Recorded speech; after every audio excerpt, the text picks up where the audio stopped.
Advice 101.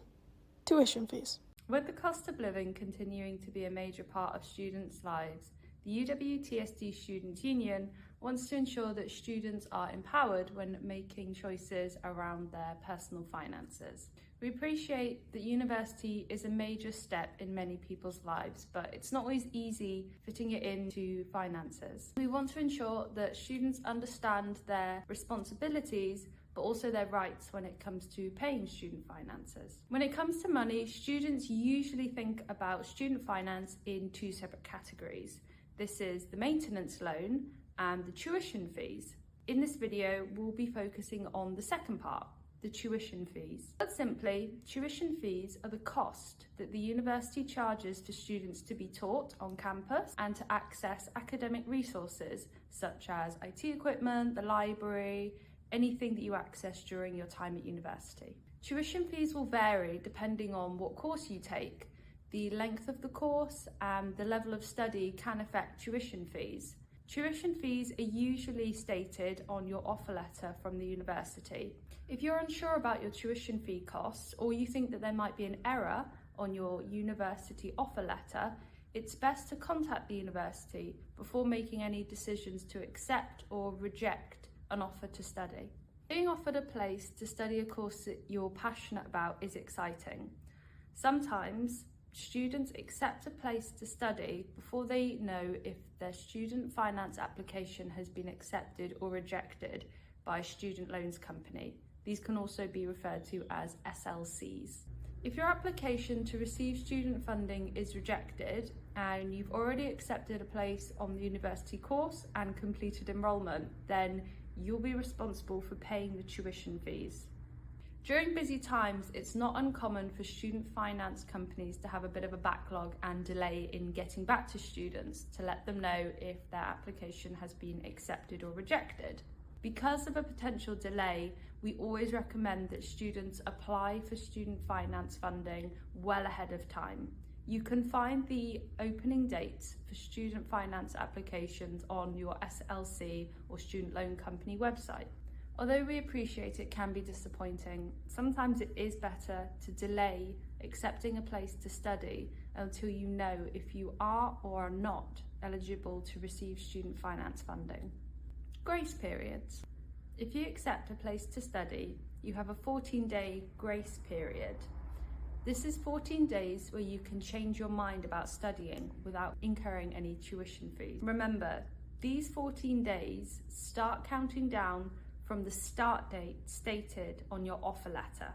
If, for example, you're scheduled to start your studies on the 20th of September, but for whatever reason you don't manage to attend the first day of class until the 25th, that 14-day grace period will start counting down from the 20th. You can find your start date on your offer letter.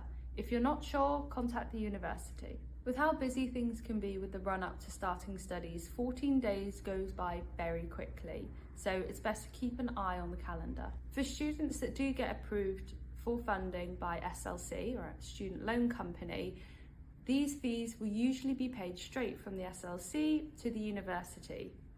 You won't usually have these fees paid into your bank account for you to then pay the university. Hi, Future Alice here. It's important to check your entitlement letter when you get it back from SLC to make sure that they confirm they're paying the tuition fees. If it says 0 in the tuition fees box on the form that you get back, this means that you're responsible for paying those tuition fees. If you're self-funding your studies, paying your own tuition fees, then contact the fees department and set up a repayment plan. If you have any fees owing to the university from your previous year of study, you might not be able to progress on to the next year. If you are a final year student, this could prevent you from graduating. Withdrawing. If you do decide that withdrawing from your studies is the best thing for you, that's no problem, but you've got to make sure that you follow the correct steps. An email or a handwritten post-it note to your lecturer saying that the course isn't for you or that you won't be turning up to your studies won't count as an official withdrawal. You'll still be on the system as an enrolled student and you'll continue racking up tuition fees. Think of it like cancelling a subscription. If you don't go through the correct process, if you don't contact the correct company, then you'll just have to keep paying that subscription fee.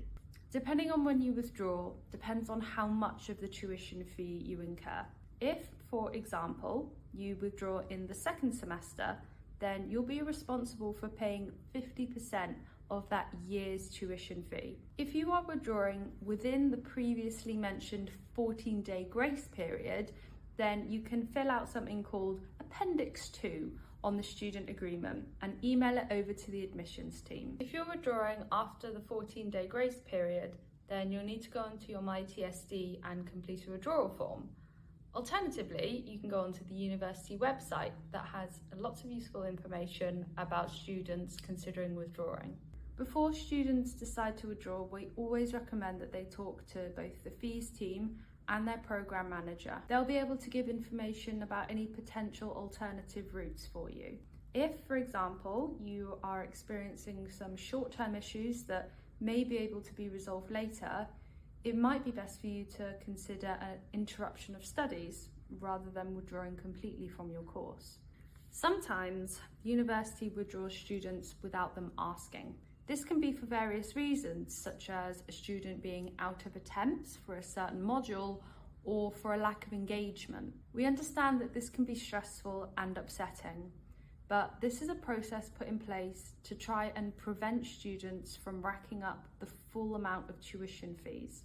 If you feel that you have grounds to appeal a recent withdrawal, then please reach out to us and our advice team. Alternatively, you can watch our academic appeal video available on our website. If you've been withdrawn partway through your studies, you will still be responsible for paying off any tuition fees that you have incurred. The term customer is sometimes misunderstood in this context.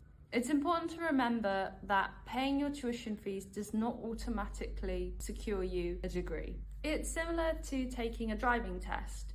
You can pay to take the test, to use the car, the instructor's time, but you need to still pass the test in order to get your license.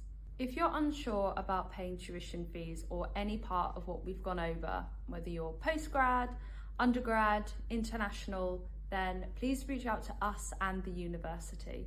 On our website, we have a useful list of university departments that you can contact. Alternatively, you can reach out to us by filling out an advice inquiry or by emailing our advice service. Both of these are provided on the website.